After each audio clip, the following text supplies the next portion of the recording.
उत्तरी इजराइल पर हिजबुल्लाह के हमले रुकने का नाम नहीं ले रहे हैं और इन हमलों के बीच इजरायली सेना ने हिजबुल्लाह को बहुत बड़ा झटका दिया है। दरअसल इजराइल ने एक एयर स्ट्राइक में हिजबुल्लाह के सीनियर कमांडर तालिब अब्दुल्ला को लेबनान के जोयुआ कस्बे में मार गिराया है। जहां पर अब्दुल्ला को ढेर किया गया, वो इलाका इजरायली बॉर्डर से महज 15 किलोमीटर की दूरी पर था और कमांडर की मौत के बाद से ही हिजबुल्लाह बदले की आग में जल रहा था।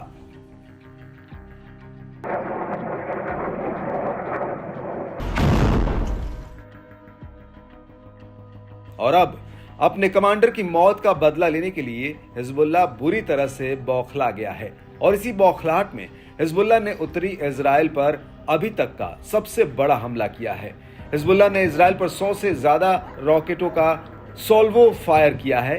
साथ ही इजराइल की हथियार बनाने वाली कंपनी राफेल पर भी हमला किया गया है।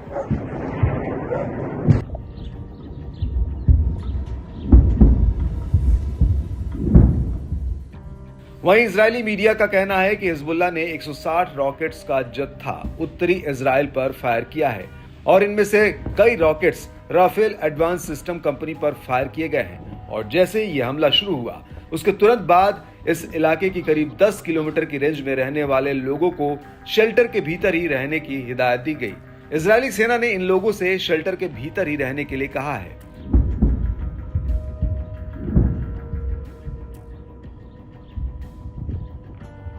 वहीं दूसरी तरफ इजरायली मीडिया का इस हमले को लेकर कहना है कि एक रॉकेट सासा में बनी एक इमारत पर सीधे जाकर लगा था और इन हमलों की वजह से आसपास के कई इलाकों और सेटलमेंट्स में आग लग गई है। इजरायली मीडिया का यह भी कहना है कि युद्ध शुरू होने के बाद पहली बार तबराया शहर पर हिजबुल्लाह का हमला हुआ है, जो अपने आप में बेहद ही चौंकाने वाला है, क्योंकि अभी तक ये इलाका शांत बना हुआ था।